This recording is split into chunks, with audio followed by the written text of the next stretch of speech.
Welcome to another episode of Off the Fence. Today I am Batman and I am with my wife, Catwoman. Stop it. Why? I mean, Catwoman. I know, but I love you so much. Everybody knows that you don't like cats, though. So when you say that, it just infers things. And I don't want to wear a leather bodysuit. So You're only saying great ideas so far.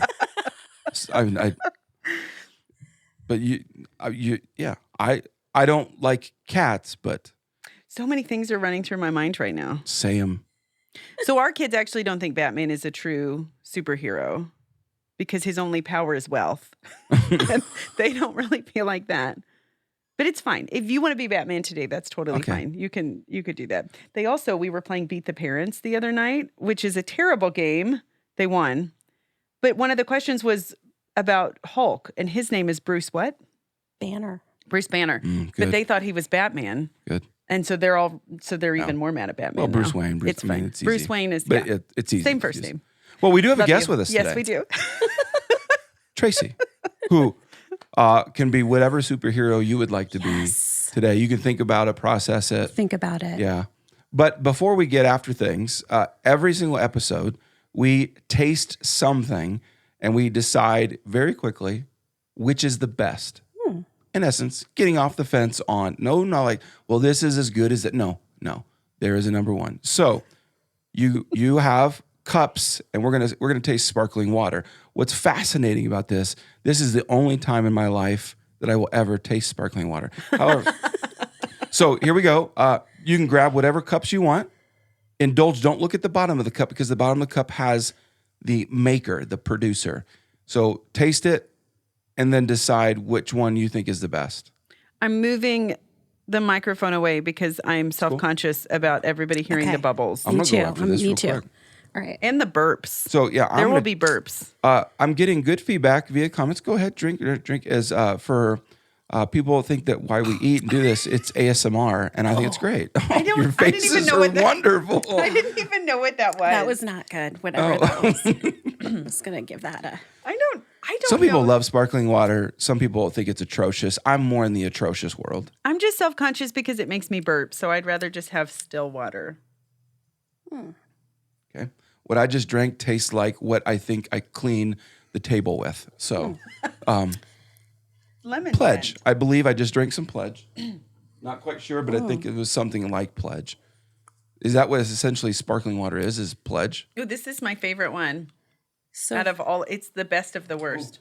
I just drank something that even tastes worse than Pledge. Interesting. So we cannot be on the fence. So there can be no ties here. No. Or at least you got to pick the best one. I found one I like, and it's funny which one it is. Right. Isn't it wild? It's crazy. I know which one. I've already got it ordered. Okay. You want me just to reveal it? Whatever you guys decide, I'll tell you what's right. All right, I'm ready. Perrier? We were. I don't know. Perrier. Perrier. That's number one. Okay. Number two is Bubbly by Pepsi, which that means I know the third one because it's garbage is LaCroix. There's somebody out there with the name LaCroix who feels really sad that the drink. If someone has such a concluded that dumpster. LaCroix is actually the best, We have a lot of friends that do, babe. I'm telling you, we've all been deceived in different ways in our lives. David. We have a lot of people that are on that train and they love it. Okay, good for them. So what do you guys think is the best of those three? You go ahead, Katie. Mine was the Bubbly by Pepsi. Okay. Which my family, we're Pepsi people. That's true. You're just doing that because... My grandpa used to not let us bring any other soda in the house, only Pepsi, because he invested in it and he was very passionate about it. So it's only fitting that Bubbly by Pepsi was mine. I don't really like any of them, though. I'd have still water all day. Oh, yeah. That's the last time I'm drinking any of that. I'm so boring. With Tracy? just a smidge of lemon juice. Smidge. What's your top? So my top was the Perrier. Okay. I thought it had a nice, smoother finish It compared does. to the others. I think the worst, I'm just going to look and see if it's LaCroix just because I'm curious. Oh, the worst was Bubbly. That one, Bubbly felt smoother to me. Really? It's weird how our palates are. So I think what we can land on, two out of three think Perrier is the best. You're so classy. And Listen to you saying that. Super fancy. I know. as two well. said LaCroix is at the bottom. and got middle with you. So I think we could probably, averages would say that LaCroix is something that we should stop. No, we're purchasing. happy for them all, but we just don't need to buy that one. So let's do it. Off the fence, Perrier is probably the best sparkling water. It probably is, but I really liked bubbly. But technically, I don't like any of them. Right. I'm off the fence.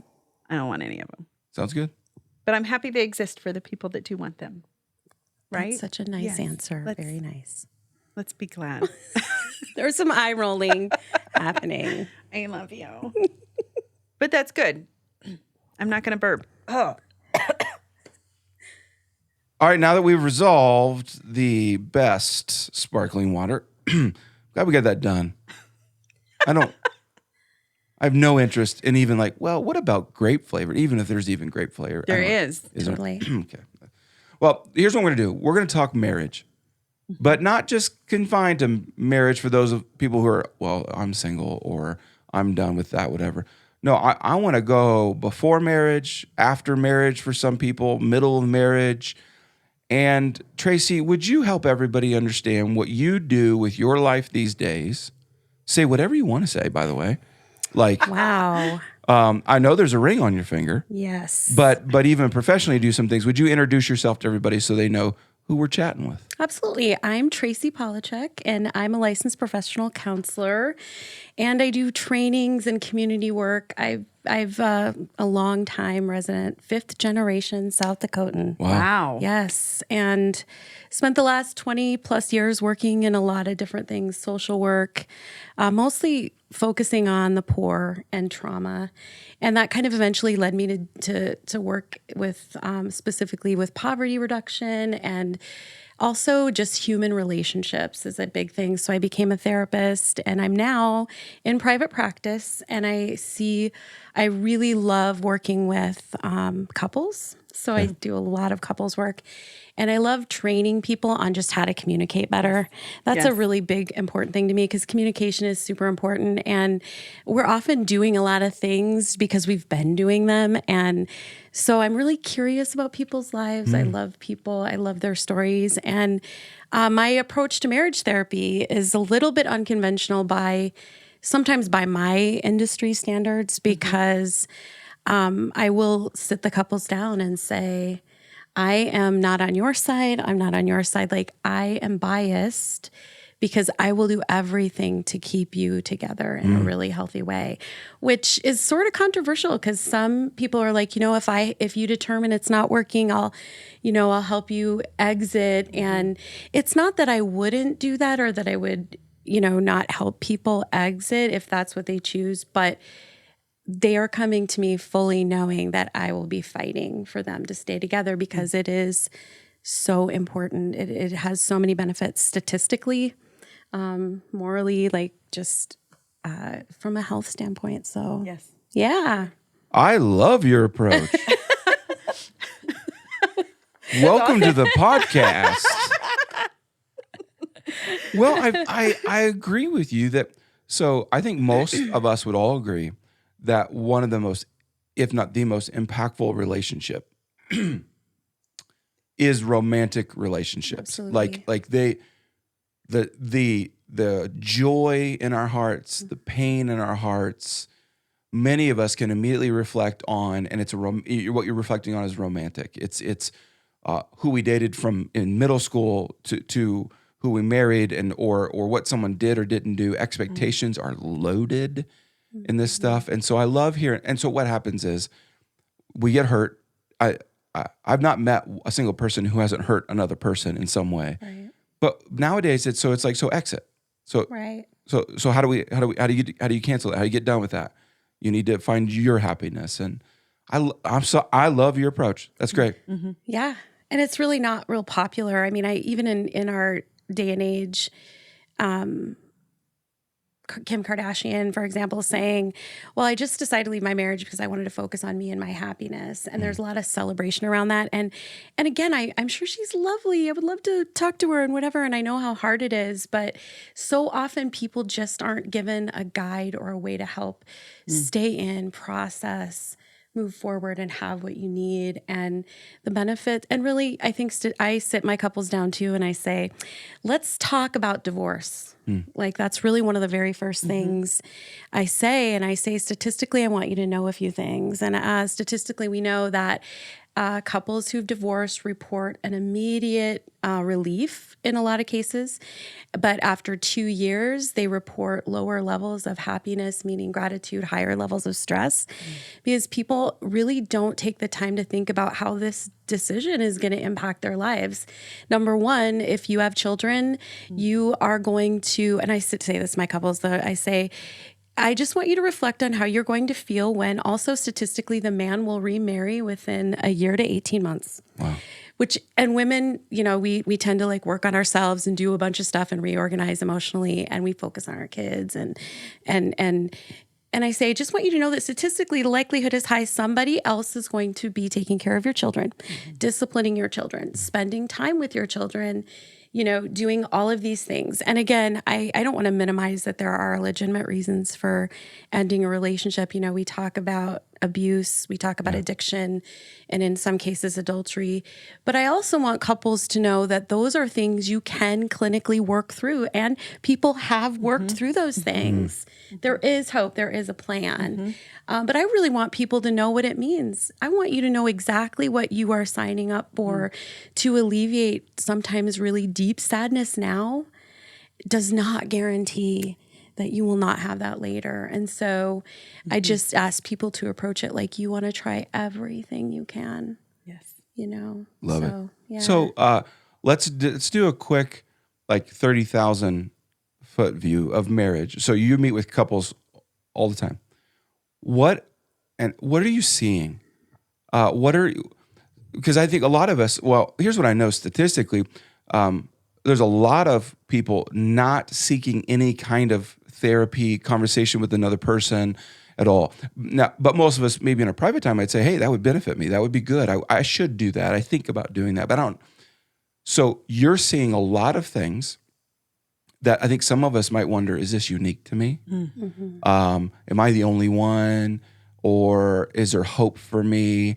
What are other couples processing and going through? And I think you probably could rattle off, well, let me tell you what couples are walking through and wrestling with, or good, bad, and ugly. I'm not trying to lead you into, tell us all the bad, right. But I'm curious, what are you seeing, and go anywhere you want to with that?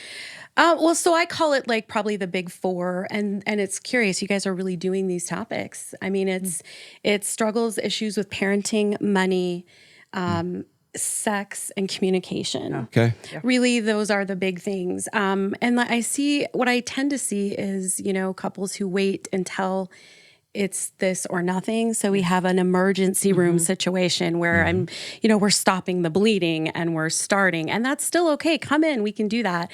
And I do see couples who are noticing that there's just a quality of life that's happening that's different. We're not communicating. Some big issue has happened. COVID really brought a lot of things out. That's a big thing I'm seeing. Okay. About finances, about the meaning of life, about, hey, I want to do this and I don't want to do this, or parenting, but mostly it's around those issues. I think 30,000 foot view too, what I'm seeing is we have something in our country called, Michelle Weiner Davis is amazing, divorcebusters.com. She's one of my heroes. Go there if you're curious. She's reported on this thing and named it the walkaway wife syndrome. So it's approximately 2/3 or more of marriages in our country are initiated by women.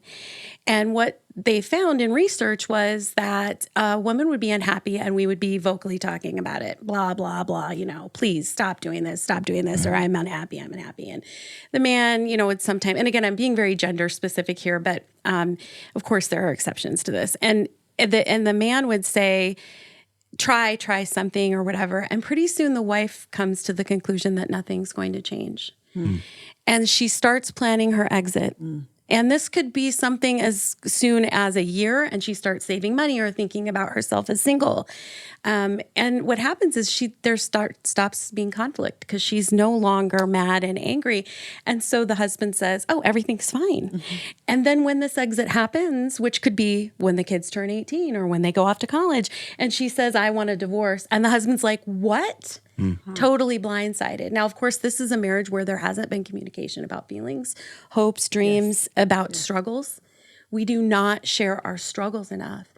If I want to talk to you, I need you to know how I'm feeling and what I'm afraid of, and I need you to receive it and tell me that back. That's connection. But we often sit in protection, which is, I'll deal with it myself. I don't want to cause any fights.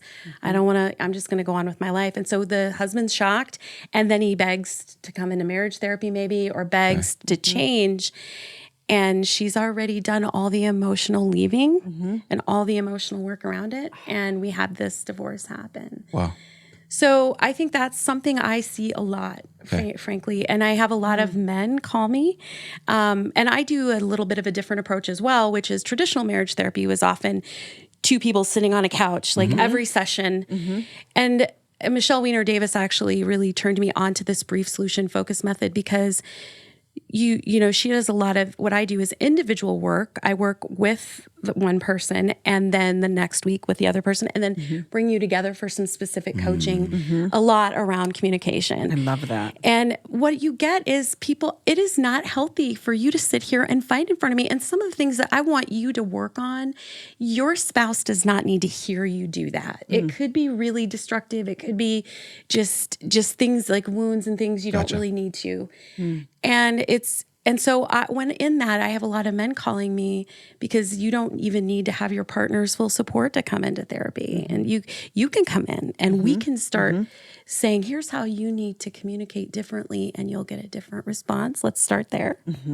Let's let your spouse see some changes in you instead of talking about it.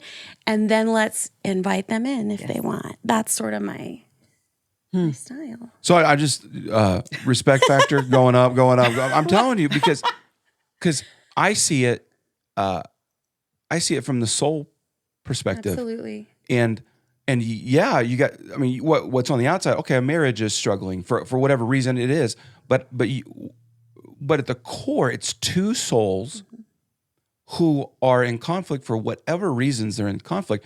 So the best approach is how do we get those two souls healthy? Right.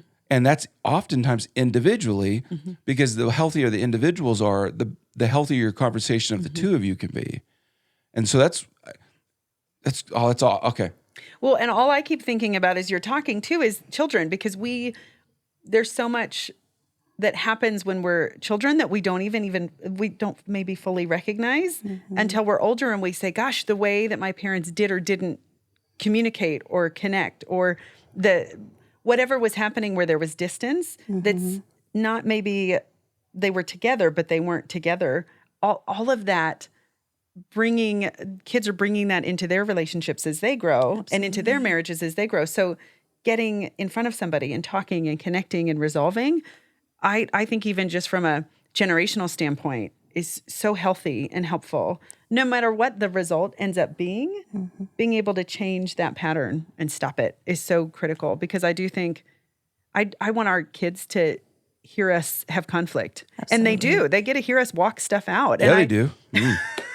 Yes. But I think it's so, I want them and not us yelling at each other. No, we're not screaming and disrespecting each other. No, but being able to have a disagreement and be able to articulate our feelings and our positions and be able to walk it through to a resolution together. I think that's so healthy and helpful. But if you're not even at that space, not fighting in front of your kids or just ignoring it or kind of putting it away, I think everybody wants their kids to be able to grow up healthy. And that's what I'm hearing too is I think the Lord through that conversation with somebody like you helps break strongholds or at least help not create strongholds. Because there's just so many of those things that I don't think any parent wants to leave their children with, but we end up doing that unintentionally by not resolving our own stuff because we just want it to be peaceful or we just want to, right. We'll wait until they're grown up and then we'll deal with it or just leave. And right. I mean, I think so often it comes down to trading momentary peace or comfort for long-term dysfunction. Yes. Yes. And we don't realize we're making that trade and we don't realize the cost. So just walking people through if we do the work now, if we get through this now, if we make this choice, and we're going to make a million mistakes and we're going to go back on these well-worn paths that never worked for us. And then we just get back off. But yeah, it is about really being intentional. And that's a lot of what I do too is, I think we need to be real about how freaking hard marriage is. Like I sit down with people and say, what are your expectations of this? What do you think this should be like? And I hear some stuff and I'm like, wow. Can you tell me what you hear? Well, I mean, I think or generalized? I hear a lot of, he should just know. He should just know that I want this, or she should just do this because that's what she told me she was going to do 20 years ago when I married her, as if this person hasn't changed or grown, like, or as if people can read minds. I mean, I really think we get into these expectations of that two people, literally, I tell people all the time, what's really funny is from a logic standpoint, two souls, two people getting together when you're in your 20s or 30s, staying married for 50 years. Like two people. Imagine having a roommate for that long without love and protective factors. Right. There are going to be some stuff happening there that's not good. Yes. And you are not going to like that person. And it's going to be annoying and it's going to be hard. And maybe somebody's going to get cancer or addicted to something. Like, why do we even think this would be super easy? Yeah. Like, we need to really think that this is going to be a labor of love. And it's going to be something that we need to always maintain. I mean, I use the analogy of a garden a lot. My clients make fun of my metaphors because sometimes they're just so bad. Like they're terrible, but I like the garden analogy. You know, you wouldn't plant a garden 20 years ago and just plant the seeds and walk away and then come expecting to get things from this garden. And I really love the idea of John Gottman is another amazing couples kind of foundational. I use a lot of his techniques. He says that, and I love this, he says that problems in marriages, we expect them to be solvable. And really only about 10% of problems in marriage are solvable, meaning let's get together, let's make a decision, we're done and dusted, right? 90% or you know, maybe more sometimes are problems that we need to constantly manage. So when you approach couples with this, right, when you say, look, you are not going to agree, what you agree on money right now at this season of your life and the stage of your life and your kids and your finances, this is not going to serve you probably in the exact same way for 20 years. Sure. You actually have to go into that garden of money monthly, a lot at first, especially if you disagree, right? And who agrees on money? You've always got the spender, you've got the saver, you've got you've got this, right? So you got to go in monthly and say, okay, let's find something that we kind of agree on. And both of you are going to be a little uncomfortable with this, or maybe a lot uncomfortable. So get that in your mind and your heart. And then you need to go in and manage that. And then what I tell people is over time, this discomfort and this annoyance of managing it actually gets easier because you're putting in the work of managing it. But approaching it like, is this a problem that needs to be solved? I mean, I always have people come in that say, well, you need to fix my husband and then we're going to stay together, or you need to fix my wife. Solve this problem. Wow. And it's like, really, it's a management. We need to be taught how to manage together really emotional topics, really. And we need to say, these are going to change over time. Our strategy will change as we change and grow. Yes. And circumstances change and grow. And I think so much, though, about you meeting one-on-one is so powerful because I think, especially now, but always, the world has been, it's just hard and heavy. Absolutely. And we put a lot of stock in requiring other people potentially to just make it easier. Yes. Like, can you just know what I have been guilty of that in our marriage, especially early on.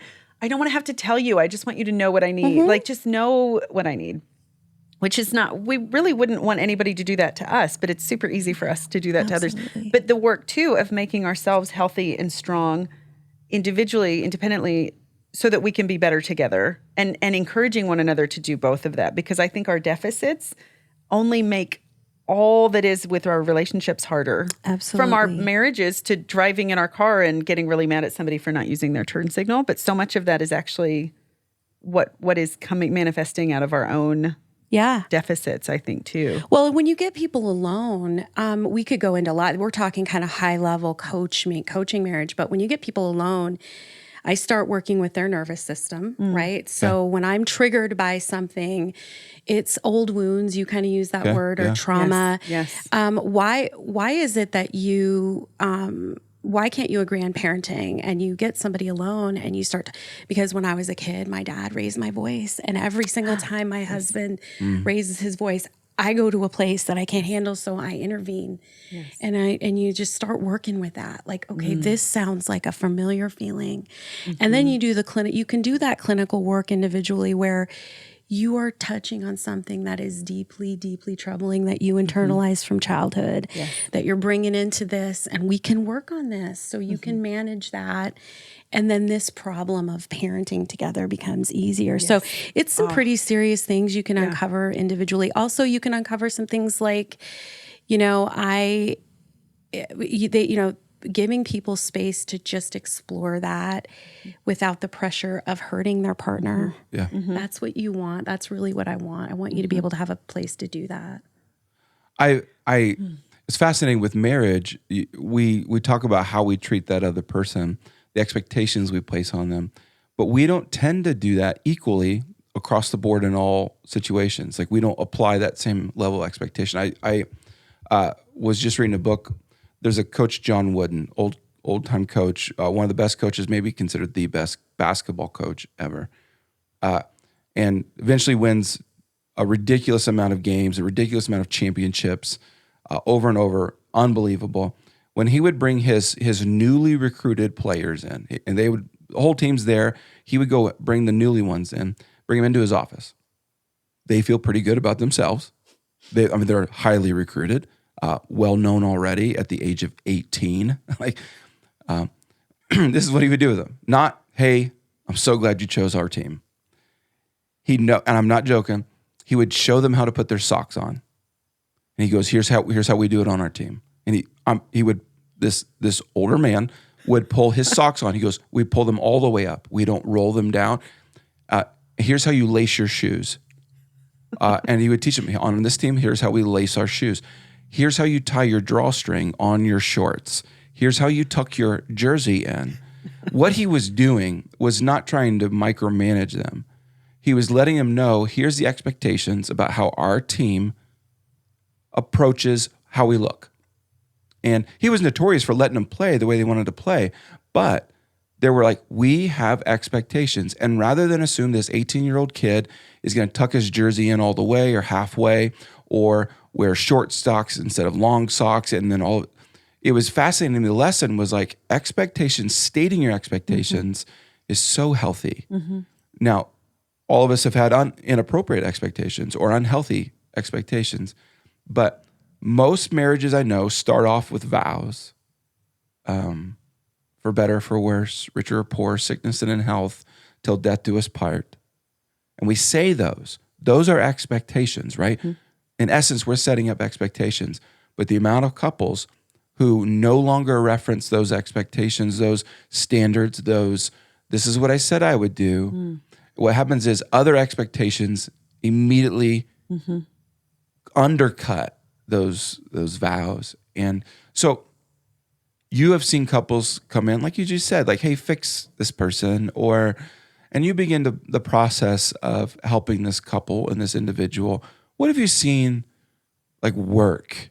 And let me preface it. I'm not suggesting that there's some rabbit's foot or secret thing, but I think you've probably have seen like, hey, when a couple begins to do this, or a person begins to do this, or has this mindset, maybe it's a behavior or tactic. I'm just curious, what has begun to help a couple maybe regain who they used to be, or maybe even get better than they used to be?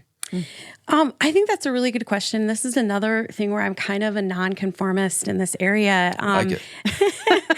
I think it's funny. I mean, I always tell people, I think the secret of mental health or good mental health is it's not, it's actually feelings follow action. So it's actually, you have to do things to get the results. So you also have to do things when you absolutely don't feel like doing them, and 100% do them when you really hate doing them. So I get that out there. So I'll give you an example. It really is, one of the things we do is we get into these toxic communication patterns, right? So right away when couples come in, I give them the rules. And one of them is, especially if they have toxic communication where there's just a lot of conflict, it's not productive, it's not connecting. I say, okay, the rules are for the next 2 weeks, you have to only speak to each other like you would a coworker that you like. Okay. Okay. That's good. And you cannot deviate from this. I do not want you talking about hot button issues. We already know you're terrible at that, or you would not be here. So don't be doing that. Right. And then they're like, that's weird. And I'm like, well, how would you talk to? And we really walk through that. Cool.